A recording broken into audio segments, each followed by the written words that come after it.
Міністр оборони Франції Себастьян Лекорню та Росії Сергій Шойгу поговорили телефоном. Це їхня перша розмова з жовтня 2022 року. Про це повідомляє видання Le Monde, цитуючи комуніке французького міністерства. Міністерство оборони, власне, розмова, що відбулася 3 квітня, стосувалася передусім теракту у концертному залі міста Москви. Зазначають, що Лекорню засудив теракт, скоєний у Підмосков'ї 22 березня Ісламською державою, та висловив солідарність із постраждалими і їхніми родинами. Він підтвердив, що Франція не володіє жодною інформацією, яка дозволяла би встановити зв'язок між цим терактом та Україною. Він закликав Росію припинити будь-яку інструменталізацію цієї події, йдеться комуніке. Також Лекорню висловив осуд триваючої агресії війни, яку Росія веде проти України, і зазначив, що Франція продовжить підтримувати Україну стільки, скільки буде необхідно у її боротьбі за свободою, суверенітет, аби повернути мир і безпеку на європейський континент. І тут цікаво, тому що те, як подають засоби масової інформації цивілізовані, Франції, в Україні і інші країни, відрізняється те, що подають в зомбоящику Російської Федерації. Тому що в них відразу з'явилася інформація, що Шойгу проговорив питання України, питання перемовин з Францією щодо припинення вогню в Україні. Згодом офіційний Париж відразу заперечив це, і навіть Лекорню пошкодував про цей дзвінок, тому що офіційно вони повідомили, що це все брехня, неправда, і ні про які перемовини щодо війни Росії в Україні йти мова не могла.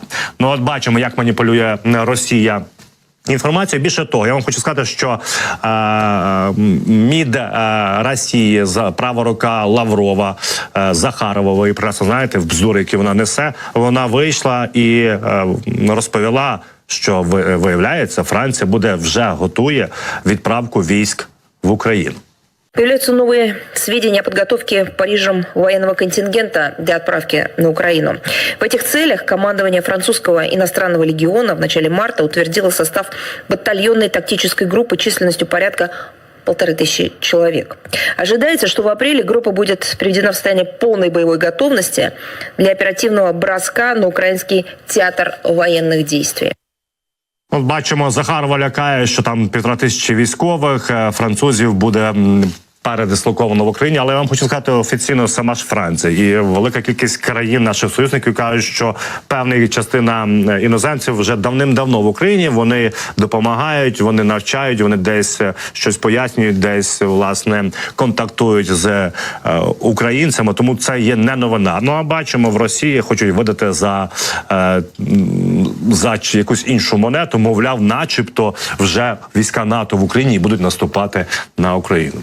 Більше про це будемо говорити з нашим наступним гостем. Це Сергій Жирнов, екс-співробітник КГБ та зовнішньої розвідки Російської Федерації. Сергій, здравствуйте. Здравствуйте, Игорь, и привет всем нашим зрителям. Вот, Сергей, о Франции вы знаете лучше, чем кто-нибудь. Вот скажите мне, пожалуйста, зачем министр обороны Франции Лекорню звонил Шойгу, зачем было разговаривать впервые за 1,5 года? Ну и, если, может, вы слышали, да, как Россия подала эту информацию, как эту информацию подали в Париже. Париж уже якобы сожалеет о том, что этот разговор состоялся. Да, естественно, я слышал об этом деле. Я работаю на французском телевидении, поэтому вчера целый вечер мы это дело обсуждали, естественно, потому что для нас это такой большой значимости новость была. Она прошла у нас сначала в середине дня, вчера во второй половине дня, и ее подавали как такую уникальную совершенно встречу, потому что первый раз за 1,5 года состоялся этот прямой телефонный разговор между двумя министрами, министром обороны так называемой Российской Федерации и министром вооруженных сил Франции, потому что у нас не называется министр обороны, у нас называется le ministre des armées, то есть министр армии или министр вооруженных сил. Подавали это, во-первых, повод был, конечно, естественно, теракт в Крокусе в Российской Федерации. И, так сказать, это был повод для французской стороны выразить соболезнования в связи с погибшими, которые были в этом теракте. И таким образом состоялся этот разговор. То есть этот разговор состоялся, российская сторона, кстати, подчеркнула, что он состоялся по инициативе французской стороны, но, значит, министр обороны Шойгу взял трубку.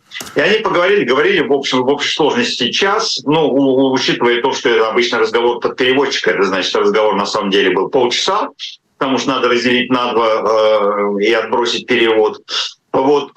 И В принципе, это был не, так сказать, не дипломатический разговор. Это был разговор по душам, где каждый высказал все, что у него наболело на душе. То есть, на самом деле, Себастьян Лекорню сказал, как Франция поддерживает Украину, что Франция продолжать будет поддерживать Украину.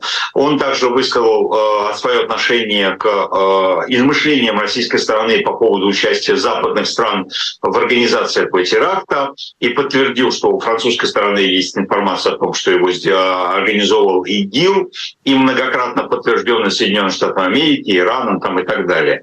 Вот. Ну а Шойгу, естественно, высказал свои какие-то обычные версии и мнения по поводу того, как проходит российская агрессия в Украине, обвиняя, как это обычно, западный мир во всех грехах.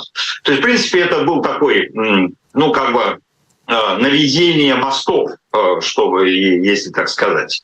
Вот. И подавалось это как супер идея французского правительства и французского министра. Естественно, вы понимаете, что министр обороны Франции это не мог сделать без разрешения и даже без указаний президента Франции Эммануэля Макрона.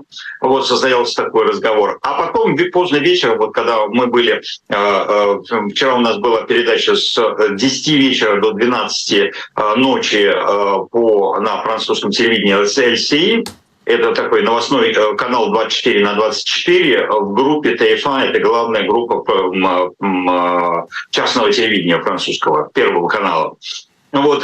И там к концу передачи уже появилась тасовка, реакция Российской Федерации, где Шойгу, в коммюнике сказал такую вещь, что «я надеюсь, что за этим терактом не стоит Франция». То есть, грубо говоря, он плюнул в лицо французам в очередной раз. Вот. Ну, хотя напрямую он их не обвинил, он не сказал, что мы считаем, что там Франция стоит за этим терактом. Но он сказал, я надеюсь, что Франция не стоит. Вот. И, естественно, было очень большое разочарование.